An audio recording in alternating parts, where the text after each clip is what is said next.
sure those resources are available. Find the path to the best life at lifebetterhere.com.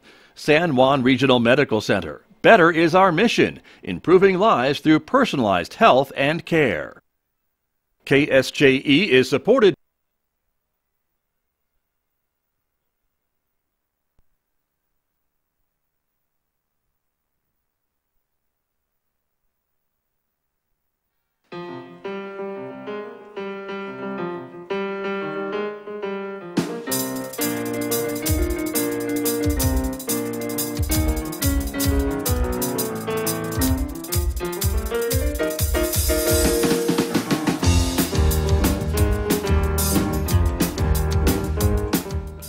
Eleven minutes past 8 o'clock. It is Tuesday morning, the 21st day of February 2022.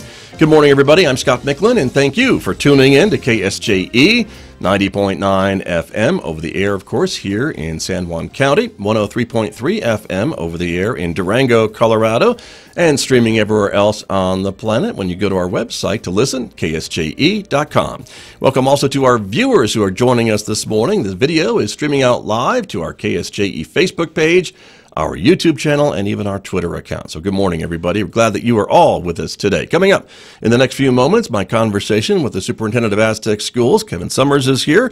We'll be talking about a number of things that are going on in the district and also some legislation in Santa Fe. Stay tuned for that conversation coming up in the next few moments right here on KSJE. Then later on this hour, of course, it is Tuesday. We always check in with Amber Francisco over at the Farmington Regional Animal Shelter on Tuesdays at 8:50 a.m. She'll be telling us about some of the pets available for adoption this week, including Georgia. That's the cat you see on the screen right there, who was looking for her forever home. Coming up at 9:06, it's Roving with the Arts with Mick Hess, and today Mick is featuring music from Elgar and Beethoven. That's coming up today after the news, 9:06 on KSJE Today. Don't forget, you can also connect with us on our Instagram page in addition to Facebook, YouTube, and Twitter. And if you're a podcast person, you can subscribe for free to KSJE Podcast. You'll find them probably where you're already listening to podcasts. So check us out and maybe find a new program that you may have missed recently. Outside our studios here at San Juan College, we have a winter weather advisory in effect because of some increasing clouds and snow in the forecast. But right now, it's mostly sunny with a temperature of 32 degrees this morning. The forecast calls for increasing clouds today, but mild weather, 54 degrees for a high in Farmington. Increasing clouds and winds overnight tonight with a good chance of rain or snow showers. Tonight's low down to 39 degrees. And then tomorrow, another good chance for rain and snow showers with a high of 41 on Wednesday. 25 degrees for a low Wednesday night with another 50% chance of snow showers. By Thursday, partly sunny skies with a high near 40 and an overnight low of 31. Well, let me turn to my guest who is here with me this morning. Back in Studio A with me, Superintendent of Schools for the Aztec School District. Kevin Summers is here. Mr. Summers, good morning. Good morning, Scott. Welcome back. Welcome back, right? Thank you. Good to have you. Me, yeah. You've sent a few other folks from the district, and so it's great to have you back and to talk a little bit about how things are going with the new year, of course, and now everyone's looking, I guess, at May, probably, huh? Yeah. Or spring break. Maybe spring break first. Yeah, spring break. Let's not get ahead of ourselves. In May, but you know, the weather is really something that we're curious about. So right. In your forecast, thinking, oh no, I hope that doesn't come. You may have an early morning tomorrow. We may have. You have to make some decisions sometimes, and I did want to ask you because you've been the district has been going a little bit back and forth about virtual learning, some bad weather days, and also just calling it a snow day and letting the kids have a snow day, have and a snow sleep day, in. Yeah.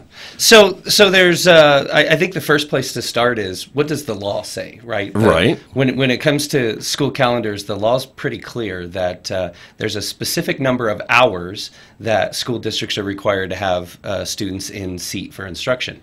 Having the virtual option helps us a little bit maintain those hours. And then there's a regulation. It's called NMAC, the New Mexico Administrative Code. That regulation actually dictates the number of days that a school district has to have. So 180 days, 990 hours for elementary, 1,080 hours for secondary.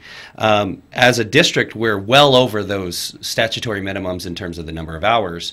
But we have a little bit of a wiggle room when it comes to the days. So one of the things that we've tried to do over the last year and a half is really kind of have this delicate balance of instruction's important, but so is being a kid and playing in the snow. And so kind of the litmus test for us is, how do we determine when it's a cancellation versus when it's a snow day? Or excuse me, a virtual day. And really for us, it came down to this idea of 2-hour delays. So what happens during a 2-hour delay? Typically what happens is by 6 o'clock we see that the road conditions are a little hazardous, but we expect that those road conditions will lighten up or lessen within about a 2-hour period. So for us, we thought, well, that's the easiest thing to do. If we're going to call a 2-hour delay, instead of getting people on the road and hoping that the weather actually cooperates, we can just shift to a virtual learning day. Versus a cancellation or a snow day for us, it's when the road conditions at 6 o'clock are not favorable or not forecasted to be favorable moving forward. So a lot of times there's ice in the forecast or low temperatures, and that kind of dictates our model. So we've gotten to kind of the point in time where we're running out of days that we can actually cancel for snow days. But we're really thankful for our community and our teachers, our parents, our students, to be able to kind of have that balance with us and say, yes, it's okay to play in the snow every now and then, because we'll also have these virtual days. Okay, because you built in a little bit of that wiggle room, I guess, right? Exactly. And you're able to do that.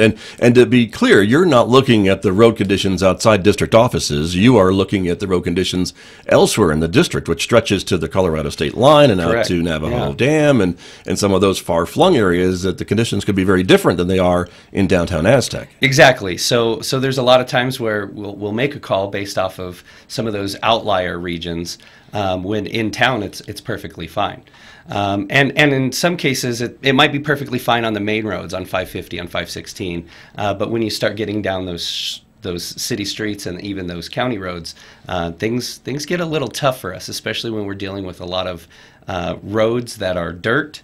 Dirt quickly turns to mud, and when you've got a big heavy bus like that, it makes it really difficult to travel. Very true. So yeah, our district runs all the way from Flora Vista to the Navajo Dam up to Colorado border. We have a little bit of Crouch Mesa as well. So we got a pretty big geographic footprint that we have to take into consideration. Right, and lots of elevations in that Correct. footprint for sure. And I imagine staff travel is also a consideration too, because I would think maybe some of your staff is driving down maybe from Durango, maybe Correct. from other parts of Colorado to teach at Aztec schools or work at Aztec schools. Yeah, absolutely. We've got teachers and administrators from all over the area, as far as Vallecito or maybe even farther, and then closer to Hesperus and things of that sort as well. So when we make a decision with regard to travel and snow, we really have to take into account first what's best for students, and then second what's best for the adults. Right. We want to be safe with everybody.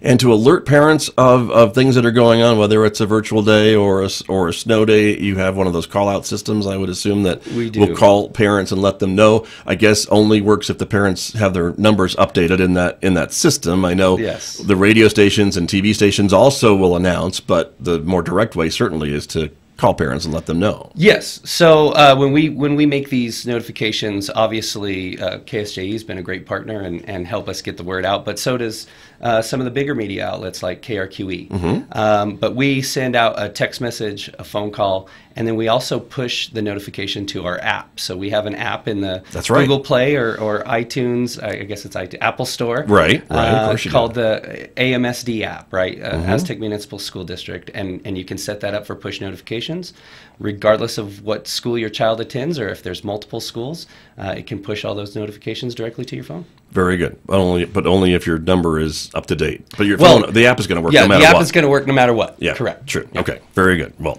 good to know. No predictions yet for tomorrow. Hopefully we're in school as normal, but no Okay. predictions yet. We do get up. Our transportation team gets up pretty early, probably around 2 o'clock in the morning on days like this, and probably by about 4 o'clock, we're having some pretty robust conversations. Because they're driving around, right? To look Correct. at if the conditions are questionable, they're out there on those roads to see for That's themselves exactly right. what things are looking like, right? Yep, 100%. Gotcha. Well, good luck. Thank you. Could be a short night for some folks, but maybe not. We'll see. I mean, we normally we've had a pretty snowy winter, which is good for the water and the mountains. We certainly like to see it up in the mountains, but to see the snow kind of hanging around down here in the valleys is a little unique. So It makes it a little tough, that's Yeah. for sure. But hopefully, with 39 degrees being the low, Right. we don't have too much to look forward to. Hopefully not. Maybe just a delay, but we'll see. We'll let you make that call. Cross your fingers. All right. Well, we'll pass on the word when we get it. So that's important. The state legislature is meeting, of course, in Santa Fe. It's about, I think we're just past the midway point of Correct. the 60-day session. And so there are some bills that you're watching with great interest, as I'm sure a lot of other folks are, that may relate to the school district and some of the things we're talking about, like days of instruction, I think, too. That's one of the things that's on the table this year. What are some of the things you're hearing about regarding that bill? Sure. So there's actually two competing bills that regard instructional time. So as I mentioned earlier, currently law dictates the number of hours that students have to go to school. So it's 990 hours for elementary and 1,080 hours for secondary. And there's two bills that aim to change that. The first is House Bill 130, and what House Bill 130 wants to do is increase the number of hours for all students, K through 12, to 1,140 hours. So effectively what it kind of feels like is an extra 25 days for elementary students and an extra about 10 days for secondary. But House Bill 130 has some flexibility built into it, where you can actually increase the hours of the instructional day and not have to add days. And you can also embed up to 60 hours of professional development and count it as instructional time. So as a superintendent's association, we always talk about more is not better, but rather better is better. So the premise behind it, the embedding of that instructional or professional development as instructional time is to increase the quality of the instruction that actually takes place, right? Give teachers time to prep, count it as instructional time, and then we'll see those results take place in the classroom. Right. And could that mean more early release days maybe for students to accommodate things like you're talking about? Potentially, depending on the district. So what it would look like for us is, every Friday we have an early release day, and so there's about 2.5 hours that we don't get to count for instruction. But under House Bill 130, we would be able to recoup those. So we wouldn't have to change our calendar if House Bill 130 were to pass in its current drafted form. I see.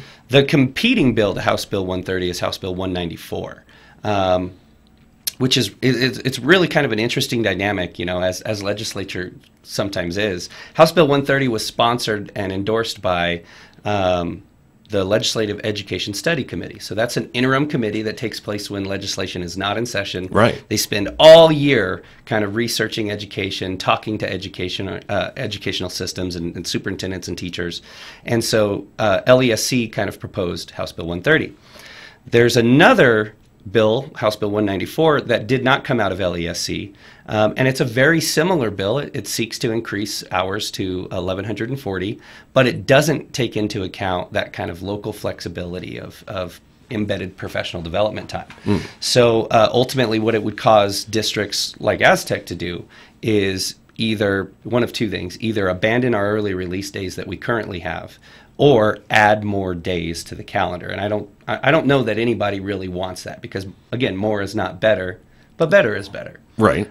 So we've been really active, not only as a district, but also as a superintendent's association, really talking with not only our local legislators, but the legislators around the state, and really trying to impress upon them that same idea: better is better. And so how do we make education better without essentially burning it to the ground and starting over? We think that House Bill 130 is the way to go. Gotcha. So. And certainly no predictions yet on how these are going to wind their ways through the legislative process, and there's only 30 days left. Chances are one or both may get a final vote, but there's the committee process and all that, right? And that's where they are. So House Bill 130, I think, actually is going to be going to the floor pretty soon of the House. It's still going to have to switch over to the Senate. House Bill 194, I think, is still in committee. It's in the House Ed Committee. Hasn't been heard yet. But yeah, I think that there's also a potential for amendments to take place. That's kind of the hard part when you're talking about dual chambers is amendments take place, and then that process essentially has to start over again. Right. But it seems like there's some type of at least consensus that something needs to be done to instructional hours, instructional days for local schools in our state. Is that a fair statement, you think? I think absolutely. I don't think And the governor, I think, has been in support of that too, right? Yeah. I think if there's a couple different ways you can look at it. The first is, let's look to our neighbors to the north, right? Colorado. I think their minimum number of days in a school year is 160, 165, somewhere in that neighborhood. So it's lower than our threshold. And most of the districts actually exceed that. And when you look at how students in Colorado perform comparatively to students in New Mexico on the NAEP assessment, the National Assessment of Academic Performance, or Evaluation of Academic Performance, Colorado comes in at number 7, pretty consistently. It's the only state west of the Mississippi that is in the top 10. And so there's a couple different ways you can look at it. You can look at it, well, more isn't necessarily better. Let's look at Colorado. Or we can also look at it as, well, we recognize that a lot of students in our state are probably underserved. COVID didn't do anybody any favors, especially those students that don't have, access to electricity and Wi-Fi and things of that sort. And so I think that this is a great compromise for us to be able to say, here's how we kind of recuperate that time and maybe build something a little bit more systematic moving forward. And sustainable, would you say? I think so. The problem that I see, and again, this is just my personal viewpoint. It's not necessarily that of the district, but you have a few years under your belt in education. Sure. So yes. Let's put that on the table. Yes, sir. The thing that I've seen specifically in the last 5 years is legislature is really moving towards this idea of more is better. And so I think it might be 1,140 hours this year, but what happens in 2 years? Do we move to 1,200 hours? And what about 5 years down the road? Are we at 1,260 hours? And at what point is it just year-round schooling? And so I think that that's very dangerous, because not only do students need kind of that rest and relaxation time, but so do the staff, so do teachers. And I think we already have a teacher crisis in this state, and adding more hours fast and furiously probably isn't going to do a whole lot to help that problem. Right. Fair enough. Well, we'll see how these two competing bills fare in the roundhouse as things kind of wrap up here in the 60-day session with about 25 or so days to go, and we'll see how that goes. One of the other things that I know is being talked about is graduation requirements too, and that's another issue that I wanted to ask you about, and there are some bills along those lines too, correct? Correct. This is actually something that I've worked with Representative Lane on. I've worked with the LESC on as well. Graduation requirements. So the bill is House Bill 126. I believe that actually went to the floor this weekend. And it's sometimes hard to track a bill on the legislative website, but I think it went to the House this weekend. I expect that it passed the House floor. I haven't checked it yet. What House Bill 126 aims to do is change the number of graduation requirements, change the number of credits from 24 to 22. And a lot of folks say, oh, you're watering things down, but I think it actually does the exact opposite. It has the exact opposite effect. What House Bill 126 now does is it opens up this window of dual credit for students. It opens up this window of the world of work for students, and it actually allows students meaningful experiences to take place while in high school to kind of figure out what they want to do when they grow up, right? And I really wish I had this when I was in high school, because I believed, hey, I'm going to be a doctor. As you know, Scott, I am not a doctor, right? And what happened was I had to get into college, and I had to get a couple years into that coursework and start doing some practicums out in the medical field for me to realize, ooh, this really isn't something I'm interested in. So imagine the time and money I could have saved had I been able to have that experience in high school. So House Bill 126 kind of opens that door for kids. Primarily what it does in the core subject areas, when we're talking about like language arts and mathematics, it takes away Algebra 2 as a requirement in mathematics. It does require Algebra 1 in geometry or some sort of integrated math 1, integrated math 2 sequence.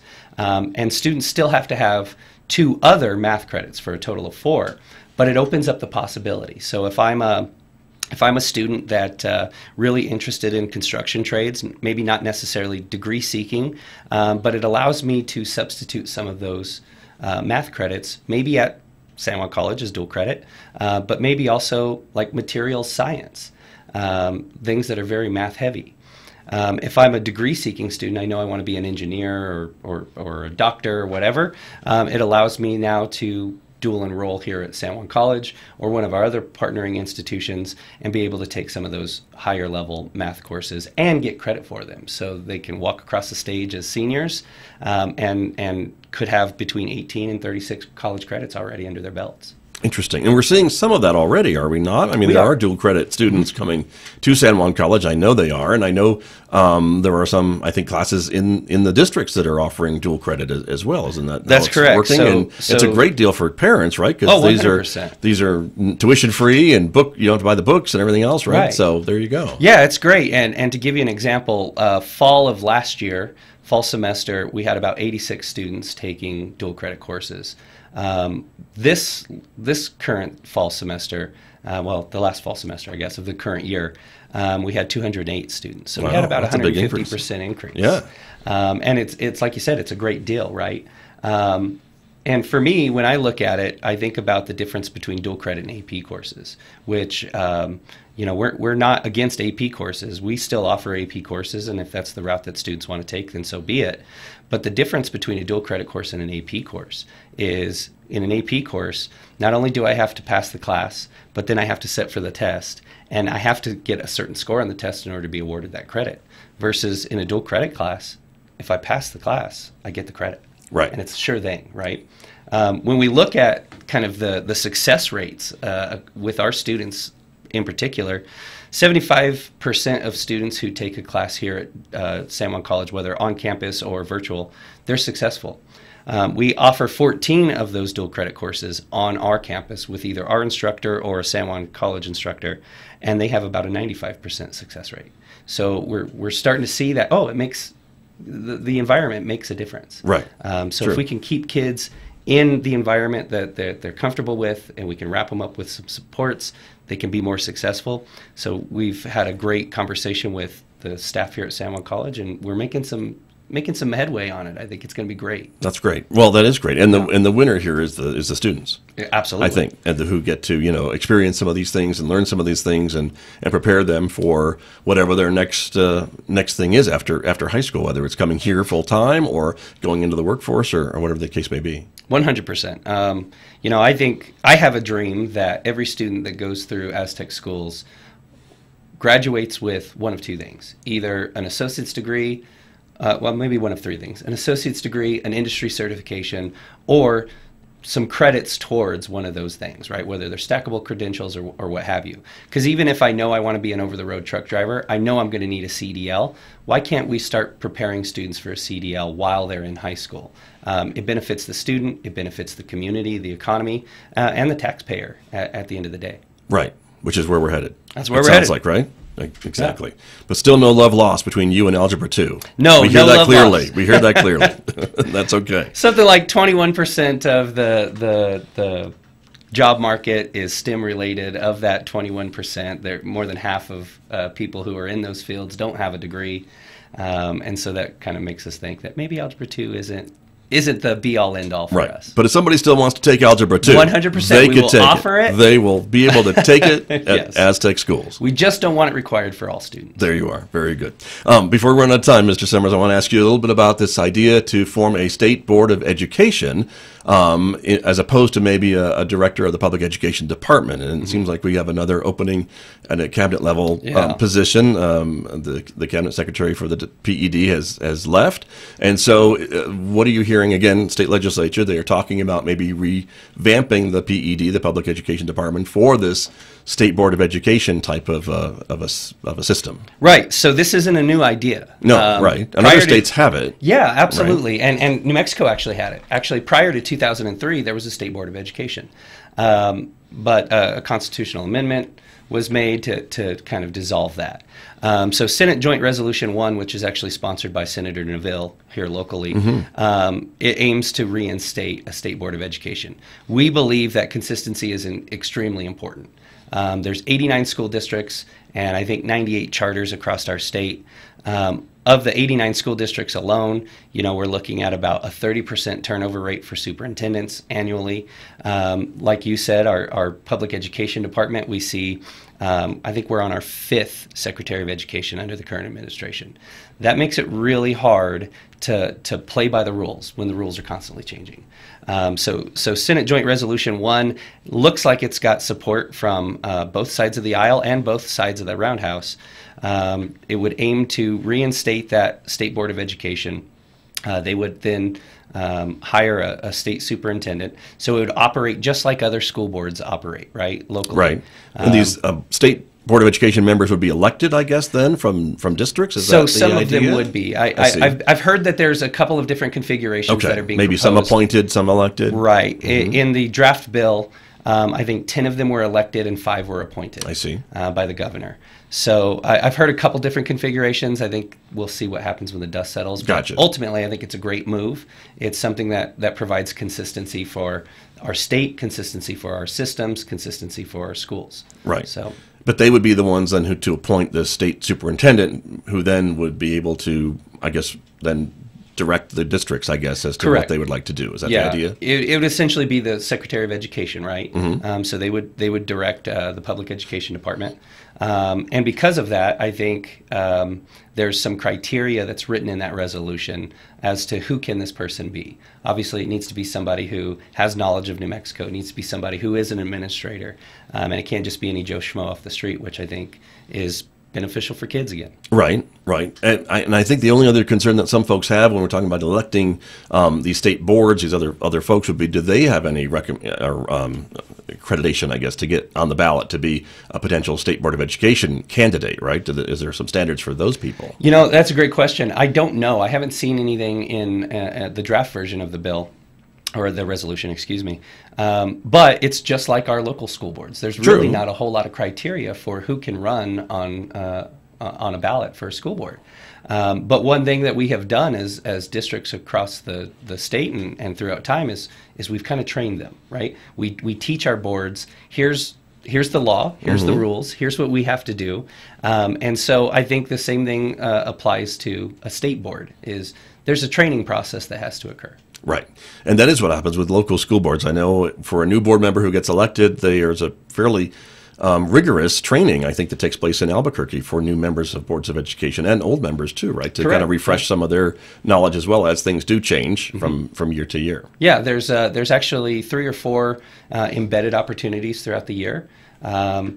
School boards are required to have a certain number of hours of training, and then there's actually programs like the I forget what it's called now, exemplary board member training, something along those lines, that go in excess of those minimum hours of training. Gotcha.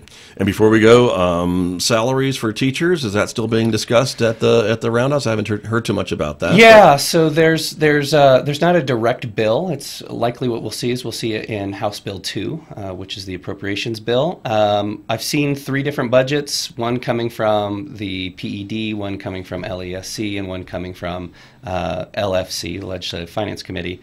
All 3 of them have about a 4 to 5% average across the board raise. So not necessarily just for teachers, but everybody.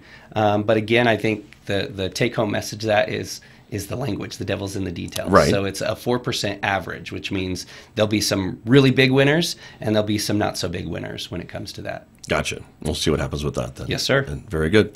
Mr. Summers, always great to have you here. Thank you so much for coming over. It's my pleasure. Thanks so much. I really appreciate being here. Good to have you here, as always. So we'll see you next month. Thank you, sir. Kevin Summers, the superintendent of the Aztec School District, my guest here on KSJE. KSJE and San Juan College present the Student Success Coaching Tip of the Week. Hello, my name is Emin Chi from the Student Achievement Center. We are bringing you week 6 of Coaching Tips of the Week. Learning new information. Students learn new ideas by relating them to what they already know and then transferring them into their long-term memory. Meaningful practice with content can both cement student learning and making it easier for students to remember content in the future, enabling them to tackle increasingly complex challenges. The more knowledge that students have about a specific problem, the easier it will be for them to recognize the important aspects of the problem and how to solve it. The Student Success Coaching Tip of the Week, presented by KSJE and the Student Achievement Center at San Juan College. KSJE is supported by the University of Denver Graduate School of Social Work Four Corners program in Durango, accepting applications for the Advanced Standing MSW program beginning July 2023. Students with a bachelor's degree in social work are eligible for the one-year program. Stipends and child welfare, opioid workforce expansion, and Native American tuition support to eligible students are available. Find out more at du.edu/socialwork.